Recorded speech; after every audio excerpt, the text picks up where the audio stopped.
민원연의 미디어 탈곡기.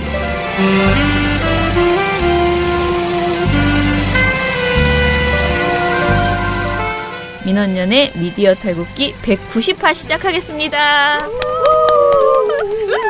아, 네, 좀 있으면 200화 돼버리겠네. 아유, 또 무슨 행사 한번 해야 되겠네요. 아유, 또 우리 파티걸 준비 좀 하셔야겠습니다. 아, 네, 초콜릿 분수.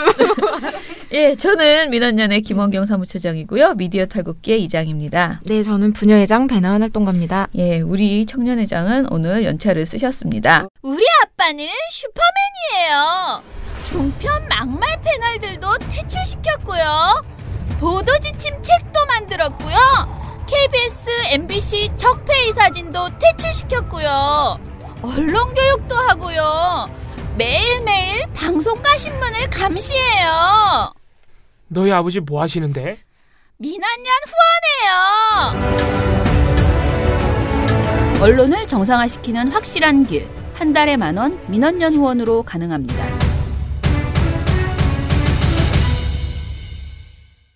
자, 그러면은 우리 둘이 해야 되는데 하필 오늘 YTN 전문가가 필요한 이런 일이 발생했네요. 아이고, 이런.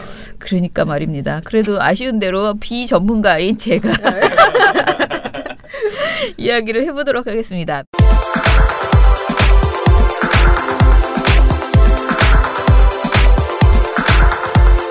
미디어 스크랩 첫 번째 소식은요. YTN 노조 관련된 소식입니다. 제가 오늘 뉴스공장에 나갔어요. 원래 애초에 뉴스공장에 나간 이유는 YTN 때문이라고 제가 후일담을 들었습니다. 어제 오후에 갑자기 뉴스공장은 항상 그런 식이거든요.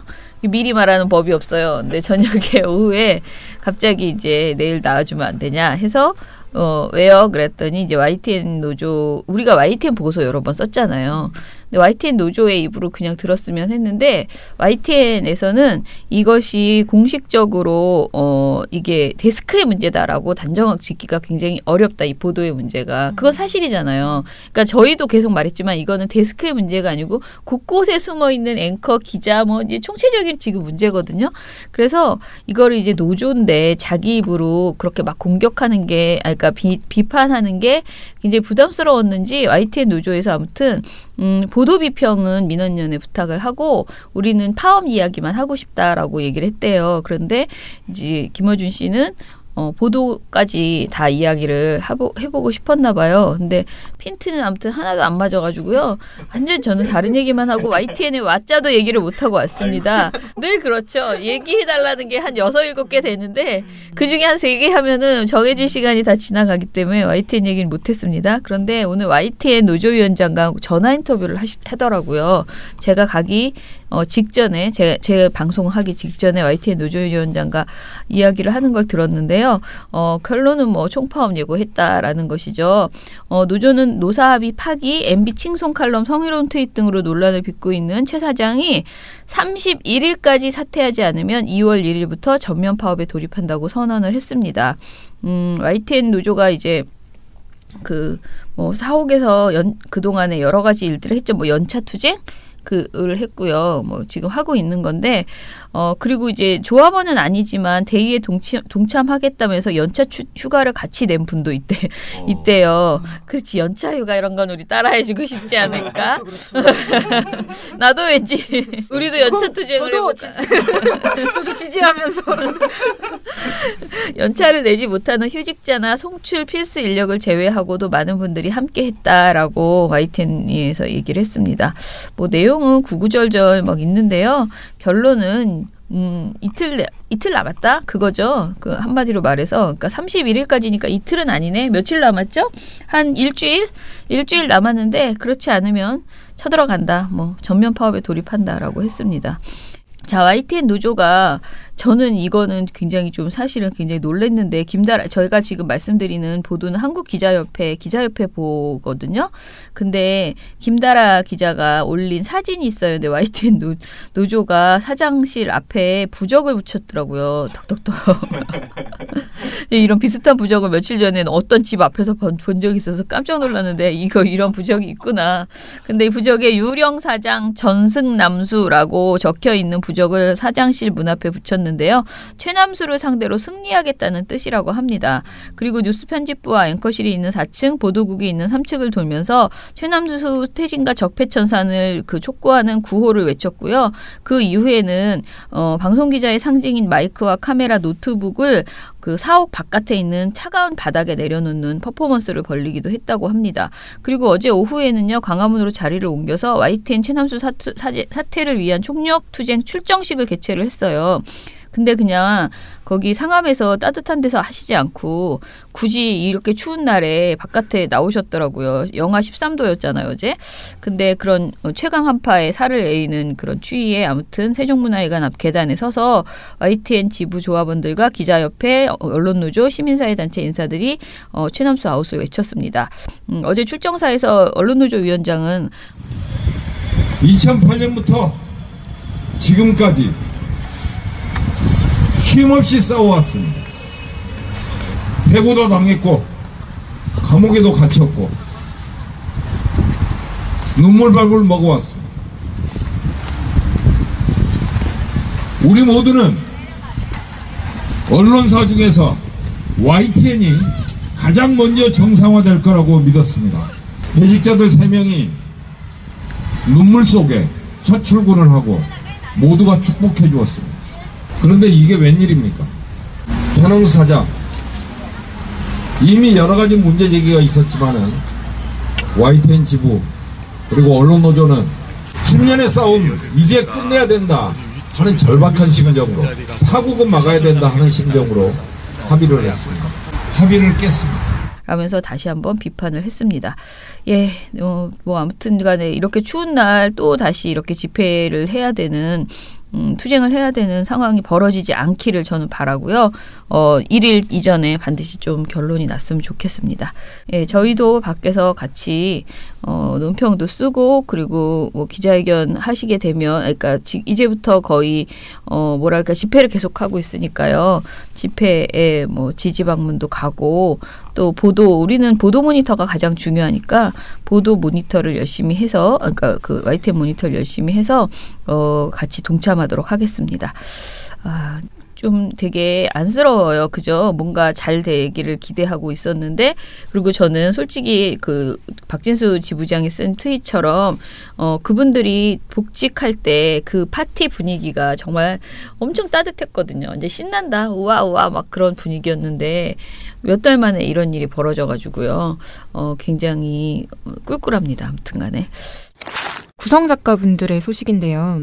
KBS 구성작가협의회라는 공간이 있어요. 근데 이 KBS 구성작가협의회 홈페이지 자체가 어떤 공간이냐면, 방송작가들이 뭐 여러 가지 뭐 공지사항도 올리고 구인구직 같은 것들이 이제 가장 활발하게 이루어지는 공간이라고 합니다. 그래서 여기에 이제 자유 게시판 같은 곳에는 뭐 여러 가지 상황 같은 거, 사연 같은 것도 올라가는 공간이기도 한데요.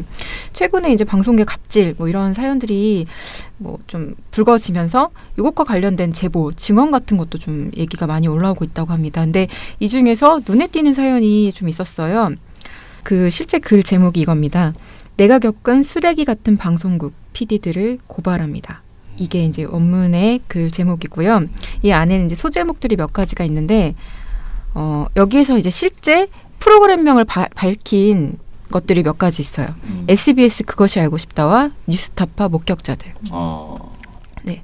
그러면서 2016년의 일이라고 얘기를 하고 있습니다.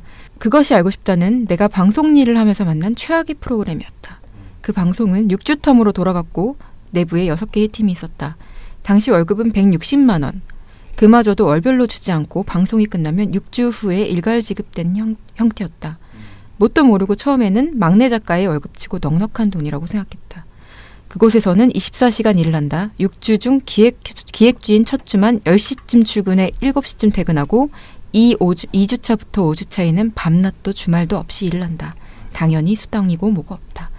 밥 심부름에 커피 심부름이 주 업무고, 커피를 사왔더니 이것 말고 다른 메뉴 먹고 싶다는 말에 내려가 다른 것을 사오기도 했다. 라는 등의 이야기가 있습니다. 아이고. 네. 그러면서 이제 이분이 얘기를 한 건 이거였죠. 밖에서는 정의로운 적폐를 고발하겠다는 PD들이 이상하게 내부의 문제에는 입을 조개처럼 꾹 닫고 있다. 그리고 이제 담당 PD한테 물어봤다는 거예요. 출근 일주일쯤 됐을 때 어떻게 사람한테 일을 이렇게 시킬 수 있느냐라고 하니까 그때 PD가 했던 말이 이거라고 합니다. 여기는 똑똑한 작가가 아니라 말 잘 듣는 작가를 원하는 데야. 그렇게 똑똑하게 굴 거면 여기서 일 못해. 다들 그렇게 일해왔고 그게 여기의 규정이야. 그 다음에 뉴스타파 목격자들도 놀라운 곳이었다라고 하면서 얘기를 하는데요. 면접 때도 내일부터 출근하라는 합격 통보를 할 때도 그쪽에선 페이를 알려주지 않았다. 첫 출근 날 나는 페이가 얼마냐고 물었다. 곤란한 듯 담당 PD는 나에게 이렇게 말했다. 공중파처럼 120만 원씩은 못 줘. 이게 2016년의 일이라고 했습니다. 네. 당시 공중파의 막내 작가 페이는 약 140만 원 가량이었고 최저임금은 126만 원이었다. 최저임금도 안 되는 임금으로 상근을 하며 프리뷰, 섭외 등 많은 일을 떠맡았다. 특성상 섭외나 후반 작업이 굉장히 까다로워 근무 시간은 항상 엄청났다. 사회정의를 지키는 일인데도 펀딩으로 돈이 넉넉지 않아서 그 제작진은 이런 이야기를 많이 했다. 그런데 나는 물어보고 싶다. 그럼 당신들도 나만큼 최저임금도 못 받으면서 일하나? 그건 아니었다. 갑질을 고발하는 그들이 막내 작가들에게 갑질을 하는 형국이 아닌가. 나는 그곳에서도 오래 버티지 못했다. 이게 계속 반복되는 얘기인데 고통분담이 이상하게 가장 그 구조의 말단, 약자들에게만 전가되는 형태로 가고 있다는 지적이 있는 것이죠. 근데 그게 어떤 우리가 말하는 적폐 PD, 그러니까 적폐 세력들, 적폐 PD, 막 뭐 김장경, 고대영이 꽂은 막 그런 사람들뿐만이 아니라, 그러니까 그냥 방송사라고 하는 어떤 시스템 안에 있는 사람이라면 그냥 그거를 당연하게 그냥 다 받아들인다. 그리고 그냥 그 시스템 안에서 한때 일했던 사람이라도 그걸 당연하게 여기는 상황이다. 그리고 그것에 대해서 문제의식이 없다. 라고 보시면 될 것 같아요. 이 지적은 그런 지적인 것 같고, 또 하나 좀 충격적인 글이 있어서 이것도 말씀드리고 싶어요. 이 글의 제목은 저도 고발합니다. 제가 겪은 것들이 그냥 단순한 에피소드인 것인지 좀 궁금하다. 그러니까 내가 특별한 일을 당한 것인지 아니면 이게 다른 사람도 겪고 있는 일인지를 확인하고 싶다는 내용인 거죠. 첫 번째, PD가 회식할 때마다 불러내고 바깥 계산을 안 합니다. 한 번은 집에 있는데 전화해서 카드 현금 인출이 전부 안 된다고 5만 원만 갖고 나오라고 합니다. 물론 안 나갔습니다. 그 후로 그 PD님과 일이 끊겼습니다. 두 번째, PD가 막내 작가를 뽑는데 제 앞에서 이력서를 보면서 작가들 사진을 보고 외모를 비하합니다. 얘는 이 얼굴로 어떻게 공중파 작가 지원서를 내지? 세 번째, 섭외한 출연자가 조금 늦게 오는 상황이었는데 메인 PD가 메인 작가님을 벽 쪽으로 몰아세우고 확 그냥이라면서 때리는 리액션을 취했습니다. 물론 다음 날 저와 메인 작가님은 그만뒀습니다. 네 번째, 개편으로 프로그램이 끝났는데도 PD가 자꾸만 개인적으로 연락을 합니다. 동네에서 밥 먹자, 술 먹자, 너한테는 미안해서 밥 한 번 꼭 사줘야겠다. 역시 연락 끊었습니다. 다섯 번째, 이거 정말 너무 구역질 나는데요. 작가료를 연차보다 2배로 넣어주고 현금으로 일부를 받아갔습니다. 깡을 하는 거. 네, 그땐 막내라 그게 얼마나 잘못됐는지도 몰랐습니다. 몇 년 뒤 소식을 들어보니 그 PD님은 감사에 걸려 잘렸답니다. 그나마 다행이네요. 네. 여섯 번째, 아침 생방송 끝나고 다음 회차 정도 정리하면 2시쯤 퇴근인데 어차피 자기는 6시까지 근무라며 생방 끝나고 점심 먹으러 10시에 나가서 3시까지 밥 먹고 차 마시고 산책을 하고 그걸 자기랑 같이 하자입니다.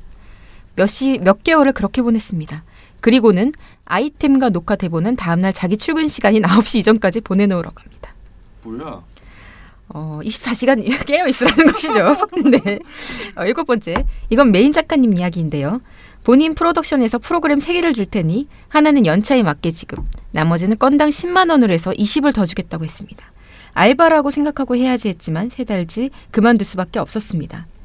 그러다가 그만뒀을 때 녹화분을 이미 7월에 8, 9, 10월까지 다 마친 상태였는데 7월까지의 페이만 월급 형식으로 주고 8, 9, 10회는 자막 마무리 안 해도 돼 라고 하면서 고료를 지급하지 않았습니다. 그러니까 작가분들이 하는 게 자막 처리하는 것들이 있잖아요. 근데 다른 작업은 다 시킨 다음에 자막 안 해도 돼, 마무리 안 해도 돼 이런 다음에 그걸 안 주는 거예요, 돈을. 그다음에 마지막입니다. 세컨 작가로 일할 때 면접 때부터 물어보는 페이 얘기를 계속 어물쩡거리더니 일하는 중간에 마음에 안 든다고 자르면서도 페이가 얼마인지 말을 안 해주고 나중에 들어온 페이는 제 연차보다 2, 3년차 아래 후배들이 받는 페이였습니다. 그러면서 심지어 제 후배보다 낮은 금액이 들어왔습니다. 이러면서 이 사람이 쭉 올렸는데요. 여기에 달린 댓글이 뭐냐면 화가 나는데 놀라운 것은 이런 일이 몇몇 작가들에게 한정된 에피소드가 아니라는 것이지요. 네, 만연해 있는 적폐입니다. 라고 댓글이 달려 있습니다. 근데 너무 생각보다 훨씬 더 충격적이네요. 진짜. 근데 그냥 사실 완전 노예입니다. 진짜. 정말 할 말이 진짜 할 말이 없다. 네, 정말 할 말이 없고 그 다음에 아까 그 뉴스타파랑 SBS 그것이 알고 싶다 팀을 지적했던 그 글을 마무리 부분에 보면은 고용노동부에 대한 지적이 있는데요. 이 항목이 이제 재밌습니다. 고용노동부는 재미있는 집단이었다라는 글 제목입니다. 나는 근무 환경에 강한 의문을 품고 고용노동부에 고발을 했었다. 온라인으로 신고 접수를 하고 연락이 오기를 기다렸다. 그런데 나에게 연락이 온 고용노동부 소속 조사관의 첫 마디는 이랬다. 방송 쪽은 제대로 처리가 안 될 수 있어요. 그래도 괜찮으면 조사 한번 받으러 나와요. 왜 방송 쪽은 처리가 잘 안 되냐고 물었는데 그는 성의 없는 목소리로 관례라 말했다. 나는 결국 조사를 받으러 가지 않았다. 잘못한 것도 없는 내가 조사식이나 받는다는 것도 마음에 들지 않았다. 조사는 그쪽이 받아야지 왜 내가 받나. 하지만 무엇보다 나의 의지를 꺾은 것은 조사관의 태도였다. 네, 이런 식이었습니다. 총체적 난국이네요. 네, 이 글 댓글에는 정말 많은 댓글이 미투라는 해시태그를 다한 댓글이 정말 많이 달려있는데요. 여기에도 정말 많은 방송사들의 실제 그 방송사 명과 함께 쭉 사례들이 적혀 있어요. 근데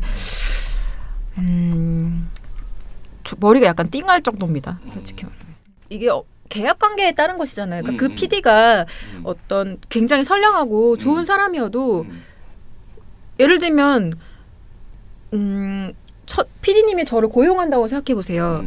근데 PD님이 뭐 어떤 그런 고용 이런 문제에 있어서 굉장히 진보적인 사람이어도 회사의 고용 규정이 저한테 뭐 120을 지급하는 게 규정이에요. 그러면 PD님 개인 월급에서 30만 원 정도를 더 보태서 저한테 매달 주시겠어요? 그건 아니잖아요. 그리고 120을 주는 거에 대해서 뭐 문제 제기를 할 수 있겠지만 그걸 위해서 본인의 업무를 이제 그만두고 같이 뭐 투쟁을 한다던가 그렇게 하시겠어요? 그렇게 하기 어렵겠죠. 네, 그건 어렵죠. 그래서 그런 차원의 문제는 아니고 이제 좀 개개인의 어떤 성품의 문제라기보다는 더 시스템적인 문제가 더 있는 것 같고 그 안에서 사람들이 둔감해진 것 같아요. 그러니까 이거에 대해서 그냥 이 사람들은 이렇게 대해도 되는 존재고 시스템적으로 어쩔 수 없는 것 같다는 그 느낌으로 좀 이렇게 지속이 된 것 같아요. 근데 일단은 그 작가 제도가 그렇다는 것과 구분해서 가야 될 것 같아요. 그러니까 사람이 좀 이상한 사람, 진짜 이상한 PD의 네. 어떤 이상한 아까 말한 약간 이상한 짓, 그러니까 불법적인 행동을 하는 것과 좀 나눠져 있는데 네, 그것과 그 다음에 이제 그 이 사람들의 대우 그러니까 그 금액을 너무 적게 주는 데다가 노동의 강도가 너무 높은 문제. 그러니까 일단은 8시간 근무를 한다고 쳤을 때도 적은 금액이잖아요. 그런데 그 적은 금액을 주는데 지금 얘기를 들어보면은 거의 진짜 24시간 일을 해야 된다라는 개념으로 이제 하고 있잖아요. 그러니까 이 부분에 대한 이야기와 그러니까 기본적인 그런 시스템의 문제와 그 다음에 이상한 아저씨들의 이상한 갑질 이런 것은 또 별도로 지금 얘기가 돼야지 될 것 같고 이상한 아저씨들이 왜 하필이면 동료 PD가 아니라 작가들한테 자꾸 그렇게 갑질을 하는지 그거는 네. 진짜 그거죠. 그것도 네. 갑이니 그 자기는 갑이고 이 사람들은 의리니까. 그것도 결국은 돈을 적게 줘도 되는 그리고 뭐 그렇게 함부로 자를 수 있는 존재이기 때문에 또 그런 것 같아요. 자, 근데 이게 언론계에서, 그러니까 언론계가 아니고 방송 제작, 현실, 방송, 영화, 뭐 여기저기 다 마찬가지인데 너무 그동안에 이제 그 헌신해서 열심히 경험하면 나중에 너도 크게 한몫 잡을 수 있다. 뭐 이렇게 성공하면 그런 개념으로 도제식으로 일을 하고 그거를 일을 가르치면서 이렇게 말하잖아요. 내가 정말 잘 가르칠게라고 말하거든요. 그러니까 사람을 데리고 올 때 그 사람이 굉장히 실력이 없고 그야말로 초보야. 그 막내 작가 같은 게 만약 예를 들면 말을 할 때 막내 작가라는 말을 많이 하는데 그런 사람이면은 그런 사람을 쓰면서 할 일을 그냥 시키면 되잖아요. 그리고 거기에 맞는 돈을 주고. 근데 마치 되게 인심 쓰는 것처럼 내가 미숙한 너를 키워서 엄청 이렇게 훌륭한 나의 노하우를 다 알려줄게. 이런 개념으로 마치 돈을 받고 가르쳐야 되는데 내가 정말 돈 주가면서 이렇게 가르쳐가면서 일하고 있다. 그런 개념으로 하는 곳이 되게 많아요. 미용실도 이런 개념으로 노동을 시키고요. 열정 페이를 주는 곳이 다 그런 것 같아요. 패션 쪽도 다 이렇게 하거든요. 근데 이게 정말 방송계의 적폐가 제일 늦게 드러난 것이거든요. 지금 보면은. 왜냐하면 재작년에 패션 열정 페이는 굉장히 많이 화제가 됐고 그 곳곳에 이렇게 있는데 이 부분이 이제 이걸 해결하지 않으면 안 되는 상황에 이르렀다. 이 갈등이 너무 커서 그렇게 생각하셔야지 될 것 같아요. 그리고 사람들의 이 갑질에 대한 그 어떤 예민성, 민감함 이런 것도 굉장히 커졌기 때문에 더 이상은 이렇게 해서는 방송국이 유지가 안 될 것이다라고 스스로 그냥 생각하시는 게 가장 현실적인 거 아닌가. 그리고 PD들도 마찬가지겠죠. 그러면은 지금까지는 어떻게 보면 저 PD는 도대체 뭘 하는 거야 그렇게 말할 정도로 밑에서 다 해주고 자기는 그냥 이름만 거는 그야말로 물론 굉장한 아이디어와 뭐 활용 점점을 찍기는 하겠지만 뭐가 있겠지. 그렇지 않겠어? 아무것도 없진 않을 거라고 나는 생각하지만. 케바케라고 봅니다. 네. 그러나 어찌됐든 밑에서 하는 그 사람들의 그 노동의 내용과 그 결과물을 착취해서 자기 것으로 갖고 가고 게다가 그 과정에서 제대로 된 그 지급도 하지 않는 이 문제는 무조건 이제 다 개선이 돼야 되겠다. 뭐 이렇게 생각해야 될 것 같아요. 조선일보 폐간 청원이 드디어 올라갔습니다. 이거 진짜 오늘 봉우 씨였으면 난리 깨방정을 떨면서 폐간 그렇게 이 폐간 청원 넣으신 분들 우리 이보고 활동가를 마스코트로 데려가시면 열일하실 겁니다. 자, 청원인이 누군지는 모르겠는데 조선일보는 아직까지도 거짓 기사와 국민을 분열시키는 책동을 하고 있다. 일부 정치인들과 거짓 기사의 주고받기식으로 거짓 여론을 확대 재생산하고 있고 특정 집단과 지역의 이익과 보호를 위해서 국익을 심각히 해치고 있다. 조선일보를 폐간해 언론개혁 초석을 다져야 한다라고 주장했습니다. 누리꾼들은 전적으로 동의한다. 격하게 동의한다. 적폐청산 가자. 국민을 분열시키는 언론은 없어져야 한다라는 댓글과 반응으로 호응했다고 합니다. 그리고 조선일보 관련 기사마다 댓글로 청원 게시글의 인터넷 주소를 남기는 누리꾼들의 행위도 눈에 띈다고 합니다. 오죽했으면 뭐 이런 청원글이 올라오겠습니다. 네. 얼마나 그지 같은 기사를 썼으면. 근데 이 기사에서도 나오지만 여러분 청와대가 조선일보를 폐간하면 진짜 큰일 납니다.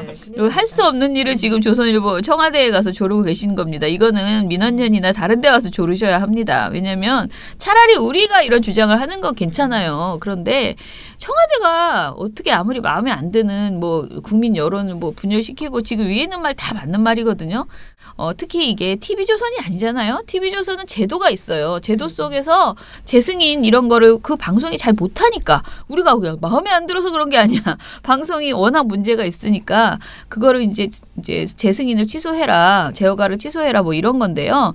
지금 그러니까 신문사는 그런 제도가 없어요. 그래서 굳이 뭐 여러분들의 아이디어를 막 동원해서 예를 들면 예전에 뭐 세무조사를 해라. 뭐 별별 소리들이 다 있었어요. 이제 그 압박하는 방법들 있잖아요. 신문사 압박할. 운동 뭐 이런 거. 그리고 이 조선일보가 한 불법적 행위를 다 조사하면 뭐 얼마나 많겠어요. 정말 많을 거라고 저도 생각합니다. 지금 우리가 매일 얘기하는 것 중에서 그 광고나 이런 것 여러 가지 문제가 있었잖아요. 그런 거를 다 제대로 조사를 해서 감사하고 뭐 검찰이 조사를 시작하고 이러면은 저는 어찌 됐든 압박은 분명히 되리라고 보지만 이게 계속 노상 말하는 적폐청산의 개념이 아니고 완전 언론 탄압으로 갈 가능성이 매우 높아서요.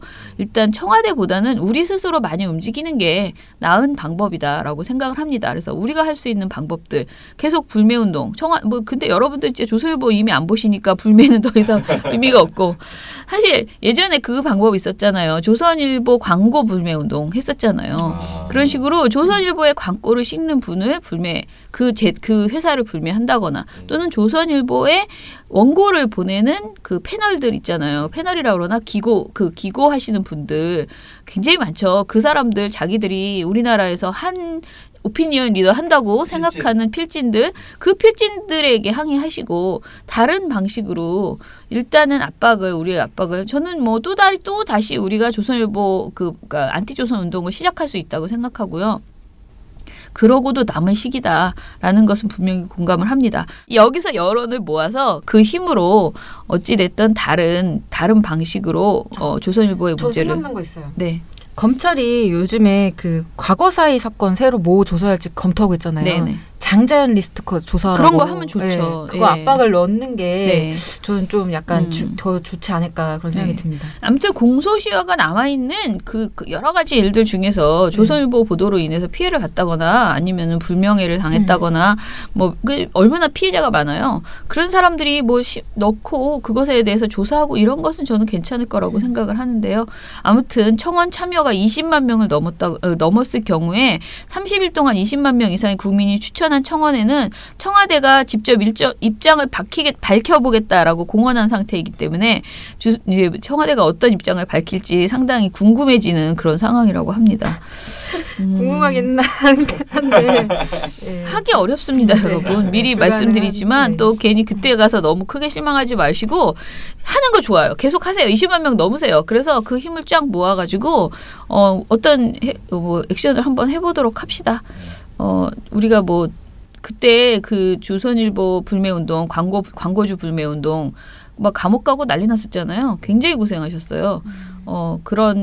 이번에는 그렇지 않게 최대한 뭔가 잘 연구해서 사실은 지금 조중동이 너무 난리다라는 말이 굉장히 많아요. 그러니까 이게 도를 넘어섰다라는 지적이 문정부 들어서서 심하다 해도 너무한다라는 지적이 많기 때문에 그래서 이런 그 청원이 등장한 것이라고 생각합니다. 그래서 저희도 열심히 감시하고 그리고 감시에 그치지 않고 이런 액션에 대한 고민을 좀 해보겠습니다. 네. 미디어 오늘 이재진 기자의 대북 관련 기사 쓰면 반국가활동 투쟁이라는 기사입니다. 내용이 좀 신기한데요. 수사당국이 북의 주의 주장에 동조하고 현 정부를 비난하는 기사를 썼다며 국가보안법상 찬양 고무 혐의로 기자를 기소하고 재판을 앞두고 있다고 합니다. 근데 이제 뭐가 문제가 되는 거냐면 해당 매체하고 기자가 그 기자에 대해서 과거 전력의 문제를 삼고 있는 것도 있지만 기사 내용 가지고도 여기에다 국가보안법을 적용을 했대요. 그래서 이게 언론 탄압이 아니냐라는 지적이 나오고 있다고 합니다. 내용을 좀 자세히 살펴볼게요. 민플러스라는 매체가 있습니다. 근데 여기에 기자분이 있는데 그 공소 사실을 확인해 보니까 이 강 기자가 예전에 대학교 다닐 때 이제 운동을 하신 거죠. 운동단체 간부를 맡아서 이적 표현물을 반포를 했다고 합니다. 네, 그래서 그리고 그 이후에 뭐 이제 민플러스 기자로 활동을 하고 계시고 우리결의 하나되기 운동본부 조직국장을 또 맡고 계시다고 해요. 근데 이때 이제 수사가 당국이 문제를 삼는 것은 과거 전력을 봤을 때 반국가 단체인 북한이 동조하고 있다. 이런 지적을 하고 있대요. 그러면서 수사당국이 2015년 11월 11일 강 기자가 휴대하고 있던 이동식 저장 장치에서 사람 사업이란 무엇인가라는 제목의 문건을 소지하고 있었다라면서 이게 이적 표현물에 해당하고 이거는 찬양 고무죄에 해당한다고 주장을 하고 있다고 합니다. 근데 이제 문제가 되고 있는 게 뭐냐면 그 아까 말씀드렸듯이 그 언론 매체 민플러스에서 기자 활동하면서 쓴 기사에 대한 어떤 문제제기인데요. 네.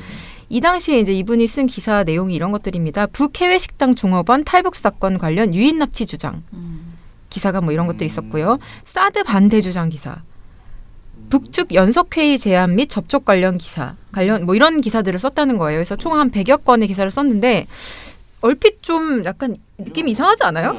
뭐지? 사드 반대 주장 기사를 쓰면은 이게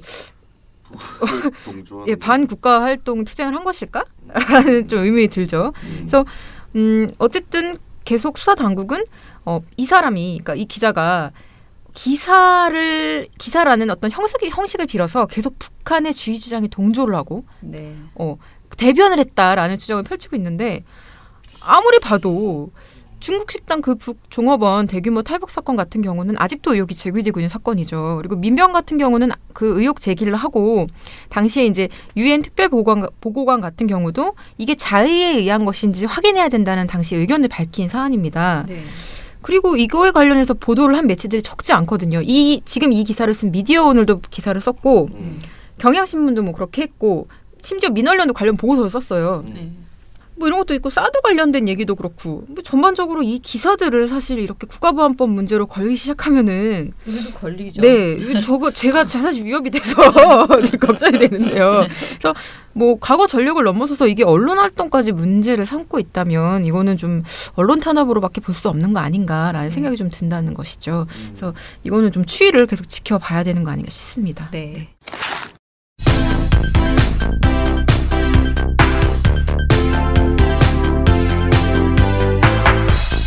자, 애초에 저희가 그동안에 계속 말씀드렸었는데 신천지의 신천지 예수교회라는 곳의 총회장 이만희 총회장을 서울신문에서 인터뷰해서 그거를 우리 TNO님께서 제보를 해주셨죠. 그래서 저희가 이 보도의 내용을 아무리 봐도 이것은 기사가 아니다. 이것은 뭔가 이거 돈 받고 한 홍보다라는 생각이 들었어요. 그래서 이 기사를 이제 찾다 보니까 알고 보니 서울신문 같은 날 서울신문의 그 인터뷰 플러스라고 해서 제목도 참 웃겨요. 인터뷰 플러스였고요. 그다음에 서원호 객원 기자가 쓰신 글이었어요. 이것과 동시에 그 옆에는 현장 플러스라고 해서 1984년 창설대 과천의 본부더라는 보도가 있었고요. 그 다음에 또 어떤 게 있었냐면 서울 플러스 탐방 해서 사진으로 읽는 신천지 예수교회 봉사활동 이라는 기사가 있었어요. 그러니까 이런 기사가 같은 지면에 이렇게 1면, 2면, 3면, 4면 이렇게 섞여 있었던 거죠. 그래서 이런 기사가 담긴 지면이 서울신문 본지가 아니고 서울 플러스 탐방이라는 소제목을 가진 별지예요. 그러니까 그 별지 전체의 섹션의 제목이 서울 플러스 탐방이었거든요. 그러니까 서울신문사라서 서울이에요. 그런 서울의 플러스 탐방이다라는 그런 별지였는데 이 별지에 담긴 모든 내용이 사실은 겉으로는 기사의 모양새를 가지고 있지만 광고였다라고 우리가 보기에 그렇게 보인 거죠. 그런데 문제는 이렇게 겉으로는 기사의 외형을 가지고 있어서 광고인지 보도인지 구분하기 어려운 이런 기사들이 신문사마다 다 있는 것 같다라는 생각이 저희가 들었고요. 그래서 이제 다시 한번 뒤지기 시작을 했습니다. 자, 먼저 저희 모니터링 대상은 서울신문은 아니고요. 서울신문은 이게 있었다는 걸로 이제 끝이에요. 더 말 안 합니다. 저희는 경향, 동아, 조선, 중앙, 한겨레, 한국일보만 지금 구독하고 있기 때문에 요 6개 신문에 1월 1일부터 20일까지의 전체 지면을 다 봤어요. 그래서 별지 섹션 수를 봤거든요. 그랬더니 경향신문은 이 모니터 기간에는 별지 섹션이 없었습니다. 별지 섹션 되게 여러 가지예요. B, C, D면 막 이렇게 있어요. 그런데 그중에서 B는 그냥 경제별지예요. 그래서 그거는 마치 그 B는 에드버토리얼이 아닌 것처럼 보여요. 그런데 그 에드버터리얼이라고 해서 계속 에드버터리얼 섹션이라고 이렇게 영어로 써 있다고 그랬잖아요. 아주 작은 글씨로. 에드버토리얼. 광고의 영어식 표현인 에드버타이즈먼트와 편집 기사의 영어식 표현인 에디토리얼의 합성어로 기사 광고라고도 합니다. 에드버터리얼 섹션이라고 해서 아예 노골적으로 이건 정말 광고야라고 별지로 써있는 그 조그만 글씨가 써있는 게 있는데요. 제가 말한 1월 1일부터 20일까지 에드버터리얼 섹션이 가장 많았던 곳은 동아일보 7건 있었습니다. 그러니까 거의 매주 한 개씩 정도는 매주 한 2개씩 있었던 것 같아요. 그렇게 에드버터리얼 섹션이 있었고요. 조선일보도 5개 있었고요. 중앙일보도 4개가 있었습니다. 한겨레는 이 기간에는 에드버터리얼 섹션이 없었어요. 그리고 한국일보도 없습니다. 그런데 별지 섹션으로 따지면 훨씬 더 많아요. 동아일보는 별지 섹션이 23개. 조선일보 30개, 중앙일보 26개가 있습니다. 그러니까 조선일보는 보통 이렇게 기사를 눌러보면요. D면까지 항상 있다고 생각하시면 돼요. 그러니까 섹션이 A면, 우리가 보는 신문 A면이거든요, 그거는. 근데 A 섹션은 그냥 우리 사설 나오는 거기까지 하고, 그 다음에 B는 이제 주로 그런 경제, C는 뭐 건강, 라이프, 뭐 어쩌고저쩌고 막 이렇게 해가지고 막 나오는 거예요. 근데 이 별지 섹션은요, 거의 다 사실은 돈 받고 쓴 것 같아 보여요. 내용을 봤을 때는. 왜냐면은 너무 객관성이 배제되어 있는, 그러니까 우리가 말하는, 제가 어제도 말씀드렸는데 기사형 광고가 있고 광고형 기사가 있다고 했잖아요. 그런데 그냥 돈 받고 협찬 받아가지고 거의 그냥 그 칭찬해주는, 이 기업을 띄워주고 칭찬해주는 그런 기사를 쓴 경우가 B, C, D면에 거의 다 차지하고 있거든요. 그런데 에드버터리얼이라고 하는 것은 차마 그렇게도 말할 수 없을 정도로 이런 신천지 이렇게 완전히 우리 입장과 너무 다르거나 진짜 진정한 광고라고 생각될 때는 에드버터리얼 섹션이라고 해서 지금 넣고 있는 것 같아요. 그래서 아무튼 이렇게 지금 하고 있다라는 것을 저희가 알게 되었고요. 이번에 각 신문사에서 주 단위로 정기적으로 발행하고 있는 섹션을 보면 동아일보에서는 브런치 타임이라고 해서 월요일부터 금요일까지 하고 있고, 그리고 금요일에는 화제의 분양 현황, 딱 들어보면 알겠죠. 화제의 분양 현황. 이건 그냥 광고지. 조선일보는 조선경제가 월요일부터 금요일까지 있지만 목요일에는 분양 리포트. 이것도 광고입니다. 네. 아하. 그리고 금요 섹션 프라이데이라는 게 있고요. 토일 섹션 Y라는 게 있습니다. 이거 전부 다 조선일보 거고요. 중앙일보는 월요일부터 금요일까지는 비즈니스라는 게 있어요. 요거는 그래도 그러니까 계속 말하는 경제죠. 그다음에 금요일에 분양 포커스가 있습니다. 야, 부동산이 진짜 다. 와, 네, 부동산 네. 진짜 많다. 네. 그다음에 한겨레는 잘 아시는 ESC가 목요일 날 나오고요. 책과 사랑이 금요일 나오고 서울 N이 금요일 날 나오는데요. 사실은 서울 N은 서울시에서 하는 그런 에드버테리어 섹션이라고 볼 수 있어요. 그런데 이거에 에드버테리어 섹션이라는 말이 안 써 있어요. 그러니까 예, 한겨레에도 안 써 있더라고요. 아무튼 전체적으로 봤을 때 에드버테리얼 섹션이라고 써 있다고 해서 에드버테리얼 섹션이라고 볼 수 없어요. 그러니까 제가 보기에는 막 섞여 있어. 그냥 막 섞여 있는데 그래서 저는 좀 사실은 아직 조금 더 추가해야 된다고 생각하는 거는 그 광고형 기사를 심의하는 위원회에서 이 BC D면을 다 보는 것인가 아니면 에드벌테리어 섹션이라고 써 있는 지면만 보고 있는 것인가 대상으로 하고 있는 것인가 이게 좀 궁금해졌는데 좀 더 추가 저기를 해보려고 해요. 근데 지금 위원이 구성하고 있는 중이어가지고 조금 더 알아보도록 할게요. 그런데 에드벌테리어 섹션만 보더라도 일단은 굉장히 많았고 그러니까 20일 동안에 보면은 뭐 거의 동아 7, 조선 5, 중앙 4개였고 그것이 아닌 그렇게 써있지 않은 다른 기사는 훨씬 더 많았다. 그런 거고요. 그다음에 한겨레 같은 경우에 아까 말씀드린 것처럼 그 서울 N 같은 것에다가 에드버토리어 섹션이라고 고지를 안 했기 때문에 이거는 좀 아닌 것 같다라는 생각이 들었어요. 규칙을 좀 알려드릴게요. 그 에드벌테리어 섹션이라는 것은 기사형 광고죠. 기사형 광고의 경우에 지켜야 될 것이 있습니다. 편집자는 해당 지면이 협찬에 의한 광고일 경우에 해당 지면이 기사가 아닌 광고임을 알려야 합니다. 그래서 신문 등 지능에 관한 법률 6조 3항에 따라서 인터넷 신문, 그러니까 신문과 인터넷 신문의 편집인 및 인터넷 뉴스 서비스의 기사 배열 책임자는 독자가 기사와 광고를 혼동하지 아니하도록 명확하게 구분해서 편집해야 한다. 그리고 그 편집 세부 기준이 있거든요. 여기 보면 광고라는 명시 없이 기사형 광고의 특집, 기획, 신상품 소개, 협찬, 소비자 정보, 스폰서 특집, 스폰서 섹션, 프로모션 등과 같이 기사로 오인할 수 있는 표시를 할 수 없다. 라고 되어 있어요. 그리고 기사로 오인하게 유도하는 표현으로 뉴스, 탐방, 취재, 인터뷰, 글 땡땡땡 기자 등의 용어를 사용하지 말라라고 되어 있어요. 그렇게 돼 있네. 네. 그러니까 이게 한국자율심의기구에서 하는 그 편집 세부 기준 가이드라인이에요. 이걸 어기면 거기에서 뭐 경고, 주의 막 이런 걸 주더라고요. 그런데 민원연이 확인한 이 기간 20일 동안에 이 편집 기준을 이행한 신문사는 한 곳도 없다. 라고 봐야 될 것 같아요. 모든 섹션에서 그 영문으로 아주 코딱지만하게 정말 코딱지만하게 에드버터리어 섹션이라고 표시되어 있는데 과연 그 글을 보고 누가 이게 광고 지면이라고 이해할 수 있겠는가. 다 기사라고 생각하지. 그리고 한글 제호에서도 분양 리포트 뭐 이런 식의 이거는 꼭 신문 같잖아요. 리포트라는 말도 그렇고.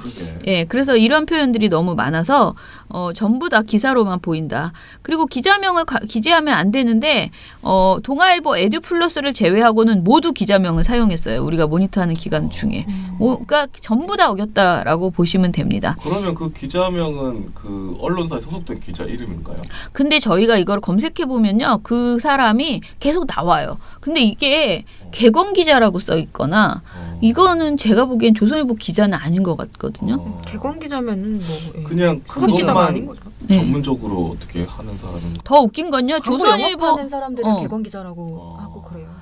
그러니까 중앙일보는 정말 재밌는 것 중에 하나가 중앙일보하고 그 조선일보 분양 리포트 이런 데서는 개건 기자가 작성했는데요. 조선일보에 더 부티크라는 섹션이 있어요. 부티크 섹션. 이거는 기자명이 더 부티크 기자예요. 이거는 약간 온라인 뭐 이슈팀 막 이런 거. 그냥 거기서 준 거네 그냥. 그리고 조선일보에 인천공항 제2의 개항이라는 섹션이 있었는데 여기에는 그냥 기자예요. 아무것도 안 써 있고 기자. 작성자가 그냥 기자예요. 이건 뭐야? 재밌어요. 너무 성의가 없는데요? 성의가 없다. 그러니까 그러면 인천 제2공항 기자라고 썼어야 하나? 그러니까, 이게 진짜. 더 인천 기자 이렇게 써야 하나? 아무튼 제가 보기에는 뭐 이게 진짜 아수라장이다. 아무것도 지키지 않고 지키는 놈이 없으니 뭘 해도 된다라고 생각이 됩니다. 이거를 어떻게 심의를 하는지 이해할 수가 없어요. 심의 왜 하는지도 모르겠어 내가 보기에는. 자, 이렇게 굉장히 여러 가지 웃기는 일들이 있는데요. 그리고 게다가 더 문제가 되는 건 그 에드버터리얼 섹션이라는 그 영어 조그만 영어 그게 그 해당 섹션에 섹션이 보던 4면이거든요. 1, 2, 3, 4 이렇게 별지로 만들기 때문에 4페이지 신문 4페이지라고 생각하시면 돼요. 근데 4페이지에 첫 번째 장에 큰 제목 있잖아요. 아까 말한 분양 리포트 그런 글씨 밑에 아주 작게 에드버터리얼 섹션이라고 써 있는 거예요. 그런데 그것이 그 안에 있는 그 4장의 신문 안에 굉장히 많은 기사가 들어있잖아요. 근데 그 기사가 인터넷으로도 송고가 돼요. 근데 인터넷으로 나갈 때 이게 에드버터리얼 섹션이라는 게 그 기사 하나하나에 써 있어야 되잖아요. 사실은. 근데 안 써 있어요. 그러니까 인터넷으로 이 기사가 나가면은 종이로 봤을 때는 그래도 조금 광고라는 앞에 면을 한 번이라도 보게 되면 이거를 이해할 수 있는 사람이 몇이나 될지 모르겠지만 이게 그래도 광고 아닌가라고 의심을 할 수 있는데 인터넷판으로 나가면 정말 불가능해요. 의심을 하기가. 그러니까 진짜 이거는 며느리도 모르는 거야. 광고인지 아닌지. 정말 어려워요. 그런 상황이거든요. 그래서 이것도 문제가 된다라고 봤고요. 그리고 아시다시피 그 신문사들이 이것을 포털에 송고도 하거든요. 그러니까 그냥 자기네 신문사 사이트에만 올려도 검색을 하면 다 나오잖아요. 그런데 아예 포털에 쏜 경우도 있어요. 뻔뻔스럽게 이거를. 그래서 그 전에 그걸 가지고 이제 그 네이버 카카오에 전송해서 뉴스제휴평가위원회에서 이것은 부정행위다라고 한 게 있거든요. 그게 이제 조선하고 경향의 그 기사형 광고가 그렇게 그냥 포털에 쏴져가지고 그쪽에서 이건 아니다라고 해서 부정행위로 결정을 한 사례들이 있어요. 그러니까 이런 식의 일들도 지금 벌어지고 있고요. 그때 당시에 뉴스제휴평가위원회가 지적한 내용은 각 신문사 사이트에서 에이티브 애드라고 고지한 내용이 있는데요. 이 네이티브 애드라는 것도 광고라는 거예요. 광고 지면이라는 거예요. 그러니까 영어가 뭐 수도 없이 많아요. 에드버터리얼 섹션만 있는 게 아니고 어떻게 해서든 광고라는 말보다는 조금 더 사람을 좀 약간 어렵게 만들어가지고 광고인지 아닌지 혼동스럽게 인지하지 못하게 하는 그런 태도를 보이고 있습니다. 그리고 이제 사실은 편집자가 기사와 광고를 구분해야 하는 이유는 독자가 기사와 광고를 혼동하지 않도록 하고 기사와 광고를 혼동해서 겪는 큰 어떤 잘못된 구매, 잘못된 결정, 심지어는 종교를 하면 종교도 믿을 수 있는 거고 굉장히 많은 것을 할 수 있는 거잖아요. 그래서 그것에 대해서 경고를 하는 것인데요. 실제로 에드버터리얼 섹션에서는 그런 주의를 너무 안 기울인다라는 것이 우리가 생각하는 가장 큰 문제인 것 같아요. 그래서 제목이 법원 기사용 광고 믿고 샀다 피해 언론사에서 3,300만 원 배상해야라는 기사가 2012년에 있었더라고요. 근데 이 기사를 보니까요. 그러니까 그 작년이니까 2011년이에요. 작년에 30대 주부 임모 씨가 가전제품을 싸게 사는 인터넷 쇼핑몰에 대한 기사를 검색하던 중에 어떤 쇼핑몰을 알게 됐고 이 쇼핑몰에는 수많은 언론에서 극창한 H 쇼핑몰이라는 배너가 있었고 이걸 누르니까 유력 언론사들로 다 들어가서 볼 수 있더라. 그래서 이 언론사 정말 우량한 이 쇼핑몰 엄청 우량한 업체라고 보고 송금을 했는데 그러니까 제품이 오지 않았대요. 그러니까 어떤 곳인지 알겠어 대략. 그런 곳이 있었어. 돈을 보냈는데 물건을 안 보내고 잠적한 그런 쇼핑몰이 있었거든요. 반값 쇼핑몰 거기 같아요. 그런데 이때 당시에 이것에 대해서 그 H 쇼핑몰이 사기를 치려고 만든 가짜 쇼핑몰이었는데 이것을 그 언론사 홈페이지에 다 그 관련 기사가 있었기 때문에 그걸 믿었다 나는. 그렇게 해서 언론사에다가 그 기사형 광고라는 사실을 모르고 그렇게 했기 때문에 이렇게 청구한 거예요. 허위 광고를 했다고. 그래서 디지털 조선일보와 제이큐브 인터랙티브 등 언론사 4곳을 상대로 해서 손해배상을 청구한 바 있고요. 이때 당시에 판결이 3,300만 원을 배상하라 하면서 일부 승소 판결을 받았다고 합니다. 재판부가 당시에 H쇼핑몰의 광고가 기사 형태로 돼 있어서 일반 독자들은 보도 기사로 오해할 수 있으므로 언론사는 기사형 광고가 진실한지 확인해 게재할 의무가 있다라고 판결한 결과가 있어요. 이게 2012년 판결이니까 그렇게 멀지 않잖아요. 그러면 이런 기준으로 하면 지금 만약에 잘못된 광고를 보고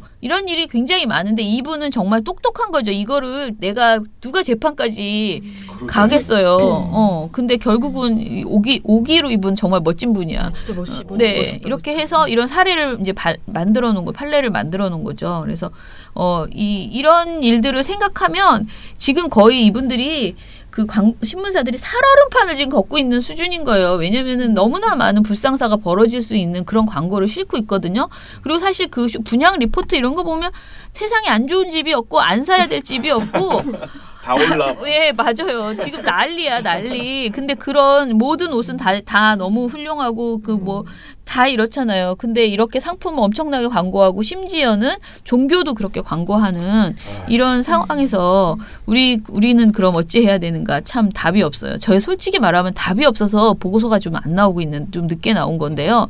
답이 아무리 물어봐도 심의를 한다 그랬잖아요. 근데 그 심의를 가지고 그럼 조선일보를 폐간시키든가 이렇게 하면 얼마나 좋아. 근데 경고가 그렇게 많이 떨어져도 소용이 없는 게 이게 실효성이 없는 심의인 거예요. 자율심의이고요. 아까 말씀드린 그 기구가 광고 자율심의 기구고요.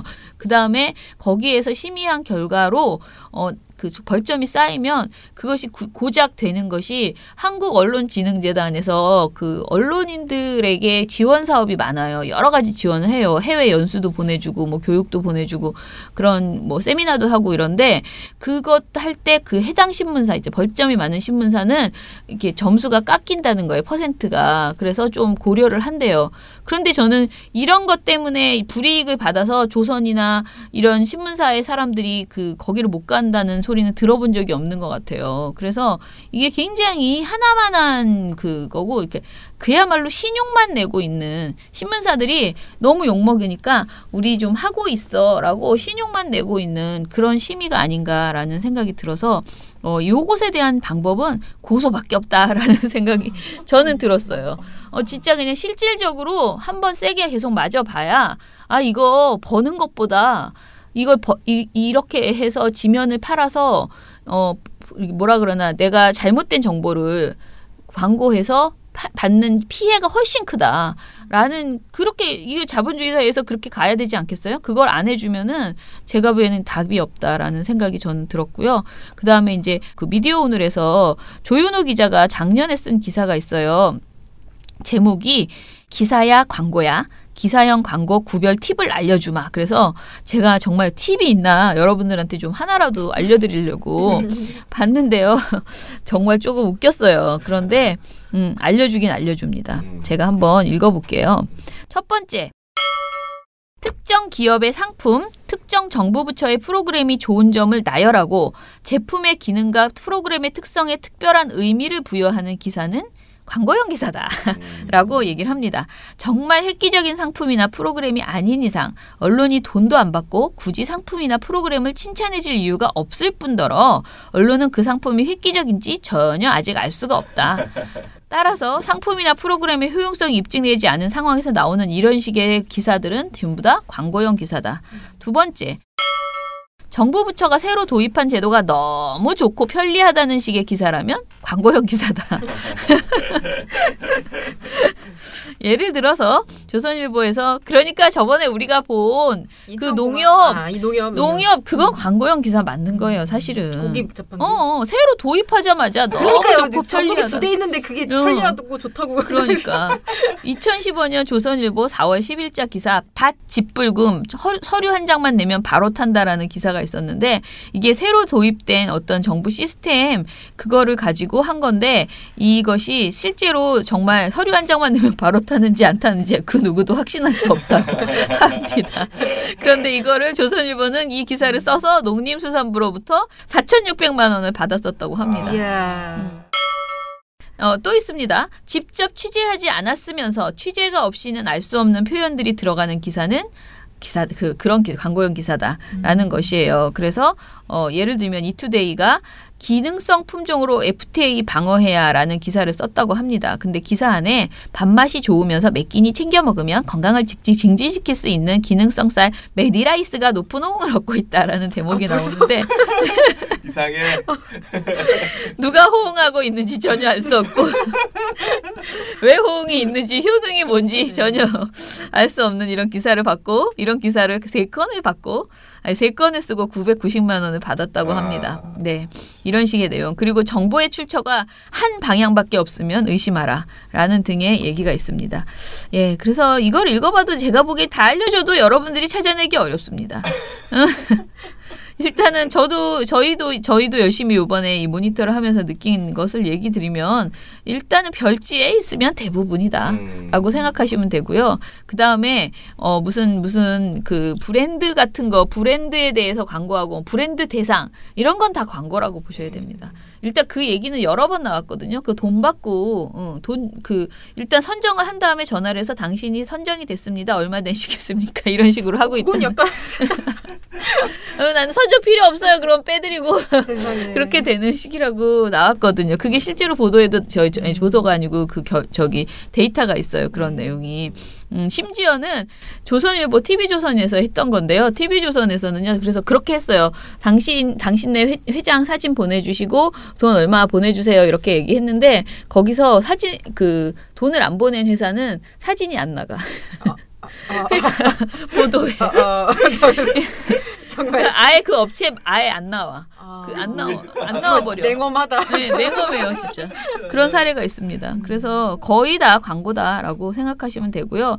제가 좀 허망한 것은 이렇게 열심히 뒤져봤자 별 의미가 없더라라는 거예요. 그러니까 이거를 뭐 이게 잘못했고 이게 어지간히 나빠야 한두 개를 가지고 뭐라고 하는데 전반적으로 다 이렇더라라는 것이고요. 그래서 이거는 우리가 너무 그동안 몰랐던 문제이기 때문에 우리가 진짜 규탄해야 됩니다. 강하게. 정치적인 문제도 굉장히 문제지만은 이렇게 그러니까 시청자가 아니지 독자들을 정말 희롱하는 수준이거든요. 사기치는 거예요, 이거는. 그래서 광고라고 써라. 그리고 우리 신문은 한마디로 24면까지는 예를 들어 23 본지, 20 몇 면이든 본지는 28면인데 찌라시가 그냥 뒤로 다 붙은 이건 찌라시인 거예요. 그냥 명확하게 말해서 우리는 어떤 사람은 본지도 찌라시라고 하지만 그건 그래도 기사잖아요. 어찌됐든 내용의 형평성과 뭐 공정성이 맞지 않아도 기사인데 별지에 있는 건 다 찌라시예요. 근데 그 찌라시를 우리가 자꾸 기사라고 속고 있는 것입니다. 그래서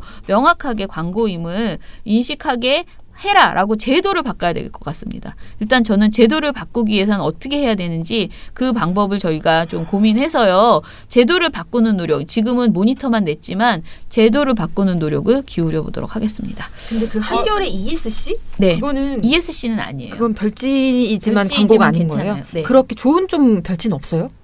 그런 별지가 거의 없는 것으로 보입니다. 네. 제가 보기 한겨레 책과 생각이라는 것이 있는데요. 이것도 지금 그거는 아닌 것으로 나오거든요. 예.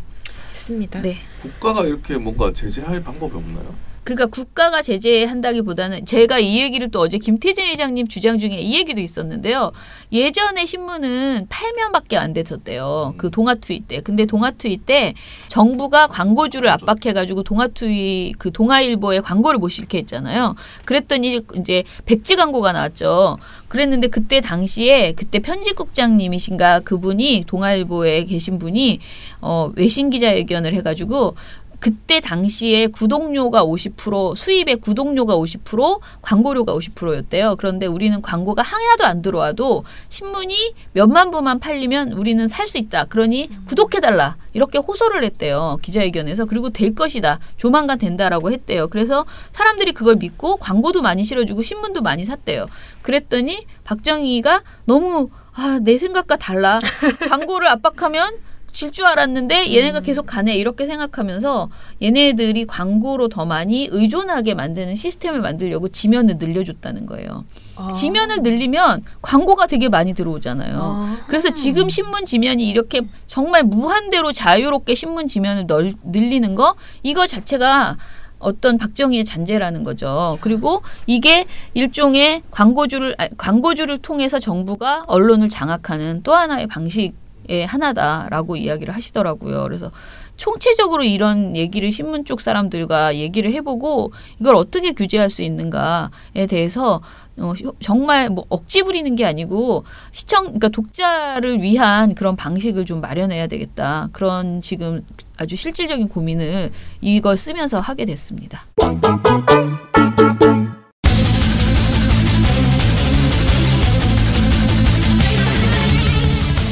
자, 그러면 나은 씨 걸로 이제 한번 또 들어봅시다. 네. 오늘은 좀 짜투리로 짜잘짜잘한 것들을 짧게 말씀을 좀 드려볼게요. 먼저 저희가 이제 북한 예술단 얘기하면서 현송월 단장 얘기도 했었고 또 선수단 관련 얘기도 했었는데 네. 그거 말고 또 다른 이슈들이 있죠. 이제 곧 불거질 것이지만 응원단.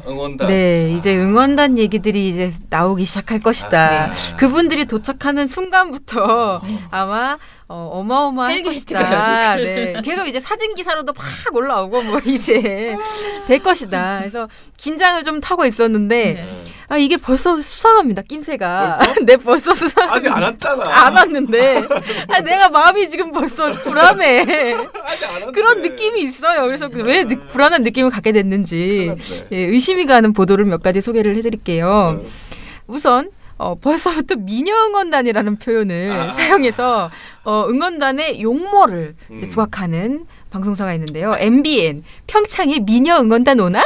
라는 보도 제목에 기대를 벌써 하는구나. 네, 벌써 하고 있고요. 올란가. 네. 북한 선수단이 온다 하면 빼놓을 수 없는 이들이 있죠. 북한의 미녀응원단입니다. 남한에 올 때마다 화제가 됐던 이들을 이번 평창 동계올림픽에서도 볼 수 있을지 김종민 기자가 알아봤습니다. 단아한 한복을 맞춰 입고 일사불란하게 펼치는 응원.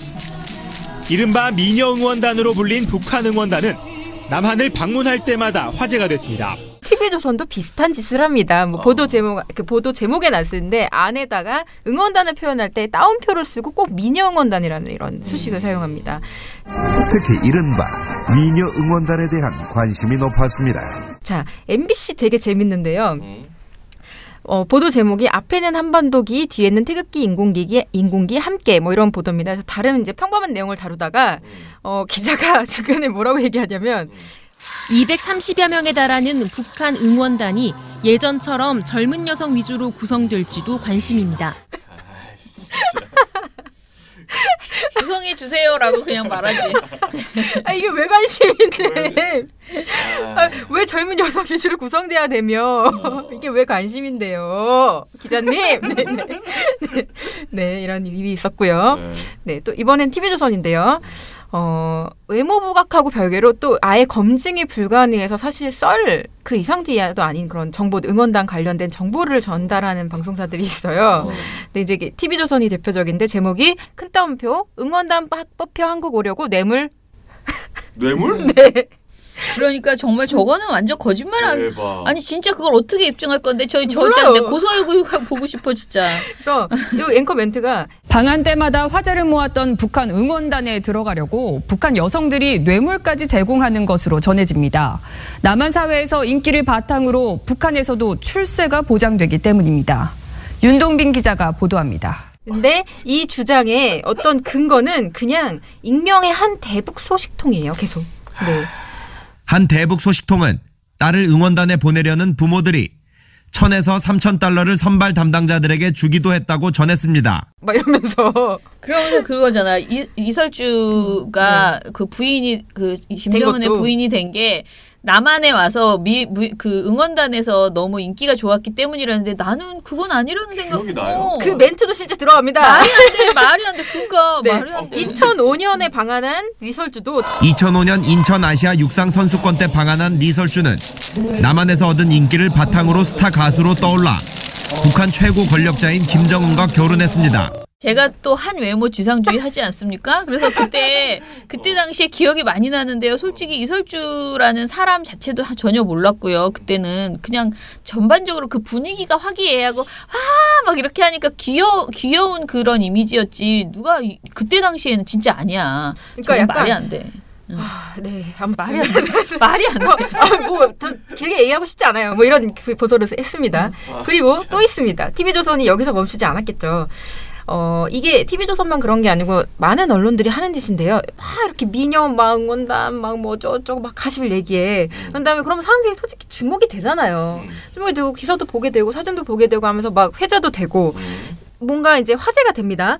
그러면 이거를 나중에 신드롬이 일어났다 이러면서 까요. 자기들이 해놓고 자기들이 어떤 여론 조성에서 굉장히 지대한 영향력을 끼쳤다는 부분에 대한 그런 어떤 책임의식 없이 그냥 막 북한에 대한 뭐 그런 여성 외모를 사람들이 막 주목한다. 막 신드롬이 일어났는데 이건 좀 문제인 것 같다. 이런 형태의 주장을 펼칩니다. 자, 셀프 디스야. 네, 대표적인 보도가요. TV조선의 신동욱 앵커의 시선, 현송월 신드롬 이 보도인데요. 해당 보도에서 이 코너에서 신동욱 앵커가 한 주장 전반적으로 다 좀 이상합니다. 먼저 이 앵커가 얘기하는 내용이 취중에 접대원의 월북 권유에 넘어간 소설가의 사례를 먼저 확 얘기를 해요. 그리고 자기도 취재처 연변에 북한 식당에 간 적이 있는데 김일성 배지를 달는 접대원들이 다 미인이었대요. 그 무렵 저도 취재차 연변에 북한 식당에 간 적이 있었는데 김일성 배지를 단 접대원들이 하나같이 미인이었던 기억이 납니다. 북한의 대외 접대원은 체제 선전 요원이기도 합니다. 그래서 출신과 용모를 엄격히 따져서 뽑죠. 어쨌건 우리에겐 북한을 들여다보는 또 하나의 창이고 남북 교류 때마다 접대원과 예술단원, 응원단의 미모가 화제가 되곤 했습니다. 그러면서 이번에도 현송월 단장에 대해서 그런 맥락에서 신드롬 현상이 뜨거운데 북한의 속내가 드러난 뒤에도 이런 신드롬이 이어질 수 있겠냐? 라고 질문하면서 이게 마무리가 됩니다.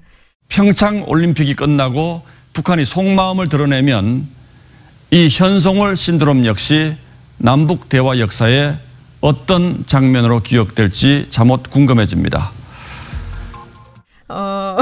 자, 이 주장대로라면요. 어떤 접대원, 예술단원, 응원단 방문 때마다 미녀 등의 표현을 사용하면서 외모를 부각했던 TV조선은요. 북한의 세제 선전 활동에 완전히 부역한 방송사입니다. 네, 종북입니다. 이런. 완전 종북이야. 네, 그래서 벌써부터 지금 이런 보도가 나오고 있어서 이게 정말 오시면 얼마나 진짜 난리가 날 것인가. 다들 전 언론은 다 국가보안법으로 잡아놔요. 네, 저희가 지금 북한 체제 선전에 노란한 이거를 그렇게 부각하고. 그러니까. 네, 그래서 너무 걱정돼서 지금 미리 좀 써봤고요. 그래서 사실, 그러니까 이 사람들의 외모에 집중하는 것 자체가 중요한 게 아니라 이 사람들이 왔다는 것. 그러니까 정말 오랜만에 교류가 이루어졌고 응원단을 보냈다는 것 그런 의미에 좀 집중할 수는 없는 것인가.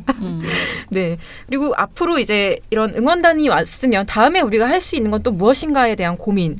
그런 과제 남은 것들에 대한 좀 사안에 집중하면 안 될까? 그러니까 이게 막 사람들이 SNS나 인터넷 뭐 게시판에서 외모를 얘기할 수 있죠. 막 예쁘다 막 얘기할 수도 있죠. 잘생겼다 얘기할 수 있는데.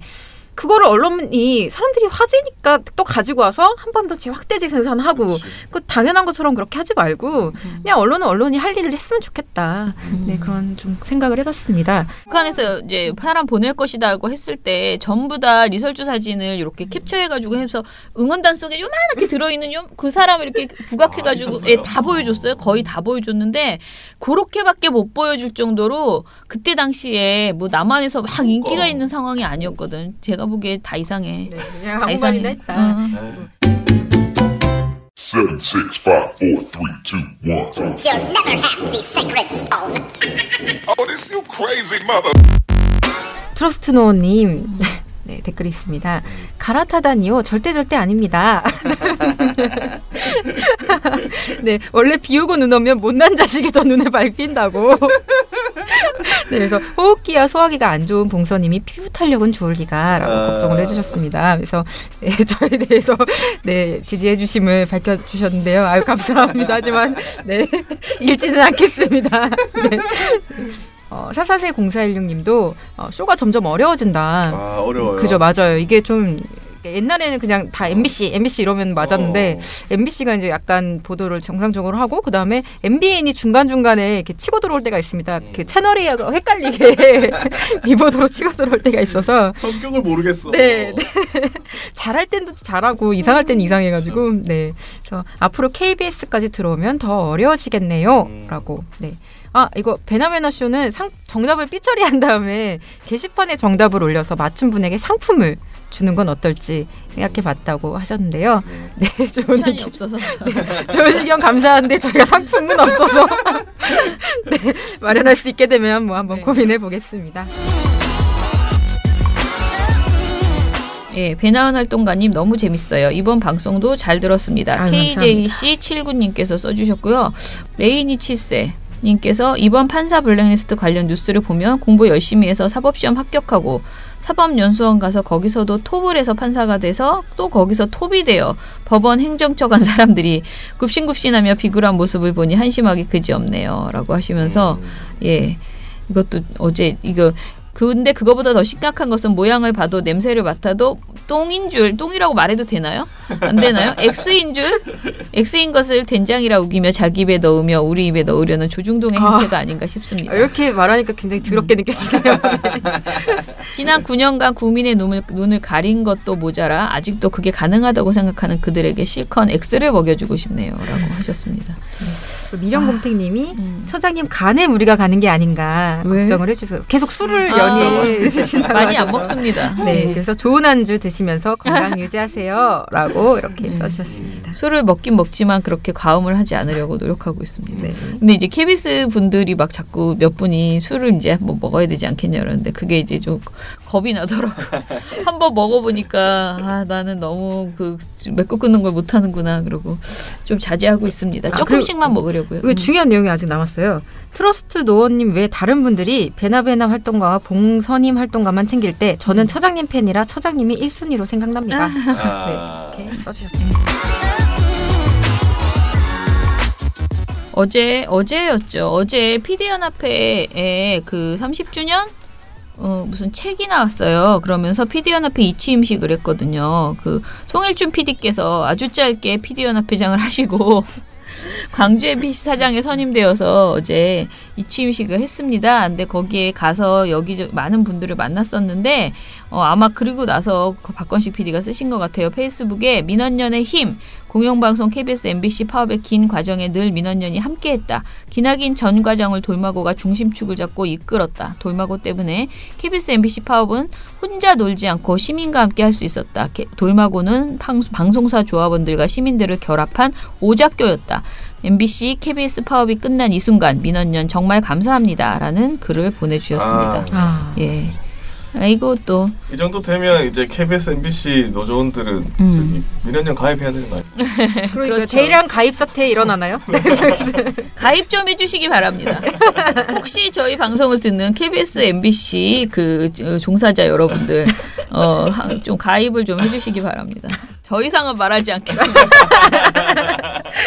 더 말하면 좀 비참해지잖아. 이 부분만 잘라서 광고로 만들어. 네, 공영방송을 지키는 민원연에게 힘이 되어주시기 바랍니다. 예, 그러면은 오늘 방송 이걸로 마치고요. 드디어 다음 주에 다시 찾아뵙도록 하겠습니다. 민원연의 미디어 탈곡기는 다음 주에도 열심히 털어드리겠습니다. 탈탈탈. 안녕.